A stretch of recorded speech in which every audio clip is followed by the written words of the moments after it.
Baldomero Lillo. Las nieves eternas. Para mi querida sobrinita, Mariita Lulo Quezada.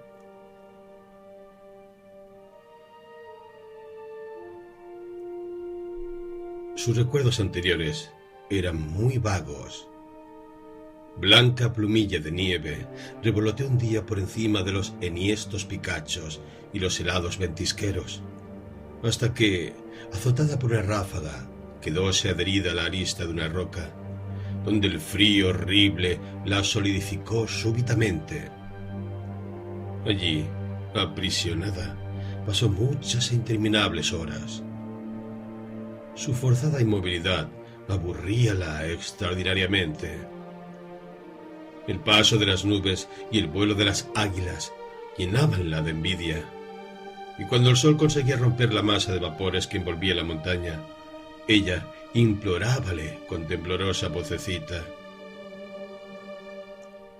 «Oh, Padre Sol, arráncame de esta prisión, devuélveme la libertad». Y tanto clamó que el sol, compadecido, la tocó una mañana con uno de sus rayos, al contacto del cual vibraron sus moléculas, y penetrada de un calor dulcísimo, perdió su rigidez e inmovilidad, y como una diminuta esfera de diamante, rodó por la pendiente hasta un pequeño arroyuelo, cuyas aguas turbias la envolvieron y arrastraron en su caída vertiginosa por los flancos de la montaña. Rodó así, de cascada en cascada, cayendo siempre, hasta que, de pronto, el arroyo, hundiéndose en una grieta, se detuvo brusca y repentinamente. Aquella etapa fue larguísima. Sumida en una oscuridad profunda, se deslizaba por el seno de la montaña como a través de un filtro gigantesco. Por fin, y cuando ya se creía sepultada las tinieblas para siempre, surgió una mañana en la bóveda de una gruta. Llena de gozo, se escurrió a lo largo de una estalactita, y suspendida en su extremidad, contempló por un instante el sitio en que se encontraba. Aquella gruta abierta a la roca viva era de una maravillosa hermosura. Una claridad extraña y fantástica la iluminaba, dando a sus muros tonalidades de pórfido y alabastro. Junto a la entrada veíase una pequeña fuente rebosante de agua cristalina. Aunque todo lo que allí había le pareció deliciosamente bello, nada encontró que pudiera compararse con ella misma. De una transparencia absoluta, atravesada por los rayos de luz, reflejaba todos los matices del prisma. Ora semejaba un brillante de purísimas aguas, ora un ópalo, una turquesa, un rubí o un pálido zafiro. Henchida de orgullo, se desprendió de la estalactita y cayó dentro de la fuente. Un leve roce de alas despertó de pronto los ecos silenciosos de la gruta, y la orgullosa gotita vio cómo algunas avecillas de plumaje negro y blanco se posaban con bulliciosa algarabía en torno de la fuente. Era una bandada de golondrinas. Las más pequeñas avanzaron primero, alargaban su tornasolado cuellecito y bebían con delicia, mientras las mayores, esperando pacientemente su turno, les decían: «Bebed, hartaos, hoy cruzaremos el mar». Y la peregrina de la montaña veía con asombro que las gotas de agua que le rodeaban se ofrecían al parecer gozosas a los piquitos glotones que las absorbían unas tras otras, con un glu-glu musical y rítmico. «¿Cómo pueden ser así?», decía, «morir para que esos feos pacarracos apaguen la sed. ¡Qué necias son!». Y para huir de las sedientas, estrechó sus moléculas y se fue al fondo. Cuando subió a la superficie, la bandada había ya levantado el vuelo y se destacaba como una mancha en el inmenso azul.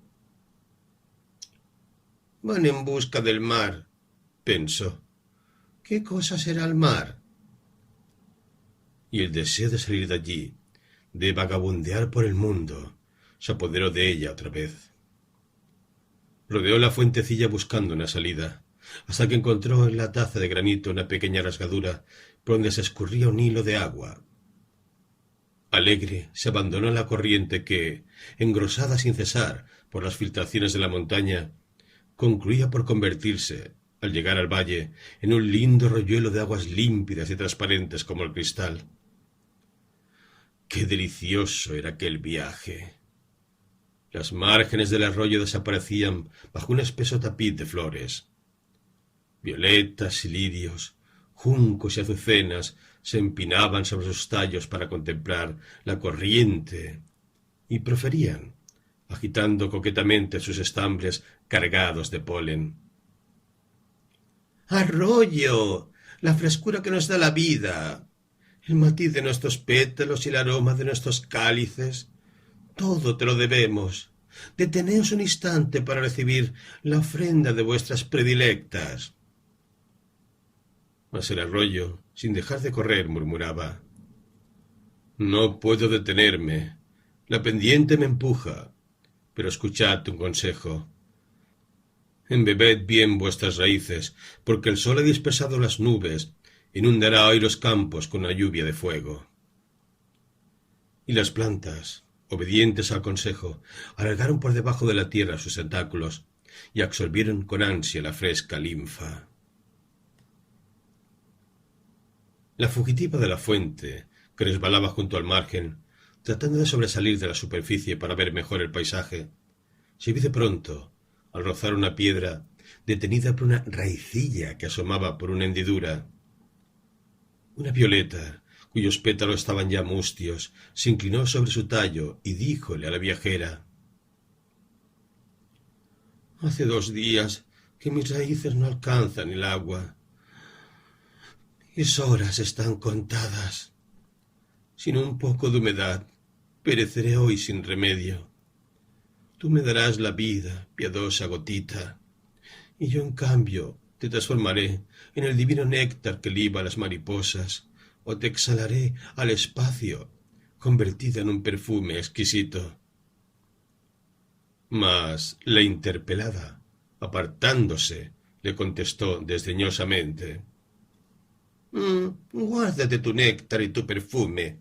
Yo no cederé jamás una sola de mis moléculas. Mi vida vale más que la tuya. Adiós.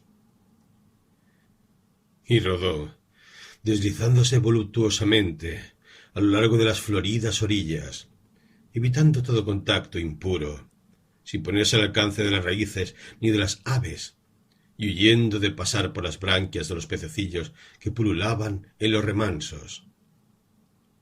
De pronto, el cielo, el sol, el paisaje entero desaparecieron de improviso.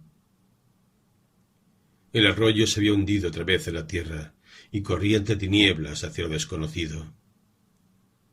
Arrastrada por el torrente subterráneo, la hija del sol y de la nieve, temerosa de que el choque contra un obstáculo invisible la disgregase, aumentó la cohesión de sus átomos, de tal modo que cuando las ondas tumultuosas apaciguaron, ella estaba intacta y tan aturdida que no había podido precisar si aquella carrera desenfrenada había durado 1 minuto o 1 siglo. Aunque la oscuridad era profunda, conoció que se encontraba sumergida en una masa de agua más densa que la del arroyo, y la cual ascendía como una burbuja de aire. Una claridad tenue que venía de lo alto y que aumentaba por instantes, iba disipando paulatinamente las sombras.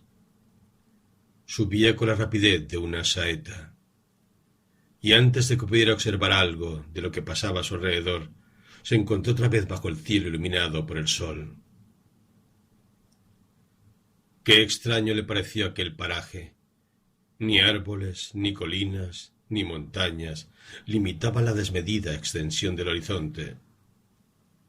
Por todas partes, como fundida en un inmenso crisol, una lámina de esmeralda se extendía hasta el más remoto confín. Mientras la vagabunda del arroyo, perdida en la inmensidad, adormecíase sobre las ondas, una sombra interceptó el sol. Era una pequeña avecilla, cuyas alas rozaban casi la llanura líquida. La gota de agua reconoció en el acto, en ella, a una de las golondrinas que vivieron en la fuente de la montaña. El ave la había visto también, y batiendo sus alitas fatigadas, díjole con voz desfalleciente: «Dios, sin duda, te ha puesto en mi camino. La sed me hostiga y debilita mis fuerzas. Apenas puedo sostenerme en el aire.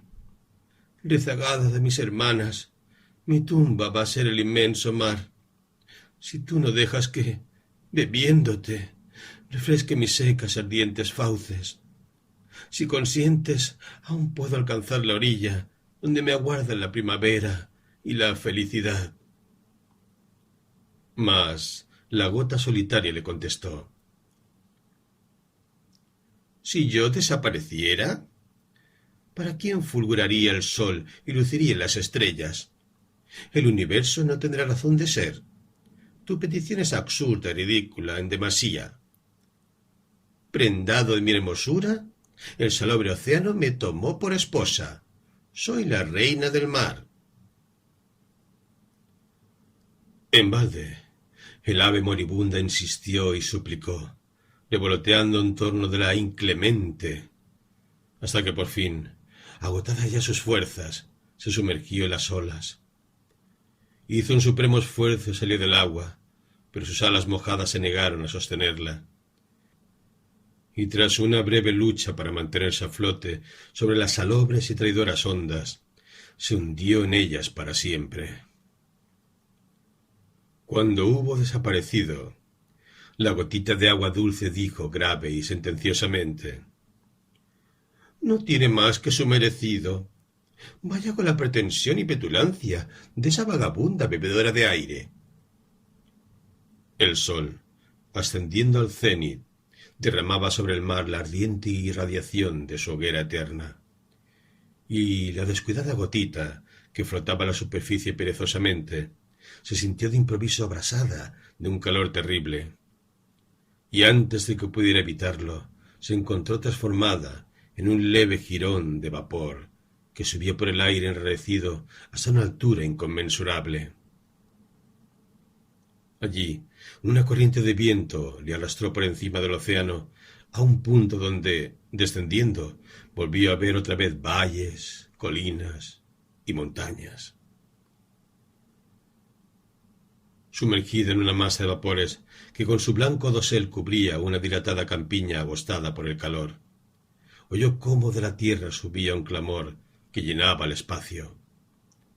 Eran las voces gemidoras de las plantas que decían: «Oh nubes, dadnos de beber, nos morimos de sed. Mientras el sol nos abrasa y nos devora, nuestras raíces no encuentran en la tierra calcinada un átomo de humedad. Pereceremos infaliblemente si no desatáis una llovizna siquiera. Nubes del cielo, lloved, lloved». Y las nubes, llenas de piedad, se condensaron en gotas menudísimas que inundaron con una lluvia copiosa los sedientos campos. Mas la gota de agua evaporada por el sol, que flotaba también entre la niebla, dijo: «Es mucho más hermoso errar a la aventura por el cielo azul que mezclarse la tierra y convertirse en fango. Yo no he nacido para eso». Y, haciéndose lo más tenue que pudo, dejó debajo las nubes y se remontó muy alto hacia el cénit.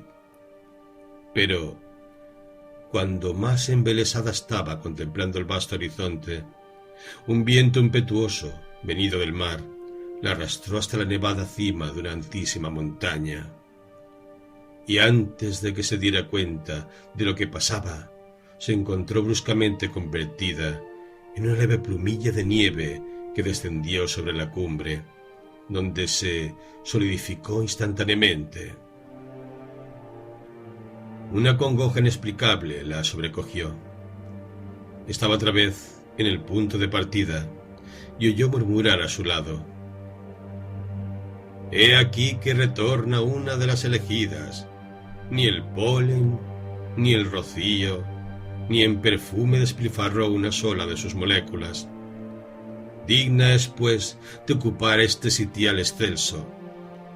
Odiamos las groseras transformaciones, y como símbolo de belleza suprema, nuestra misión es permanecer inmutables e inaccesibles en el espacio y en el tiempo».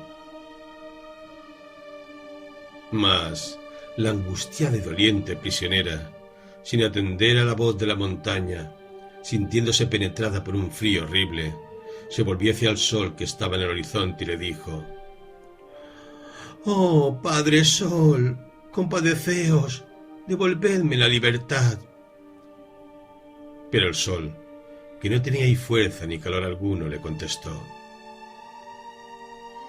«Nada puedo contra las nieves eternas, aunque para ellas la aurora es más diligente y más tardío el ocaso. Mis rayos, como el granito que las sustenta, no las fundirán jamás».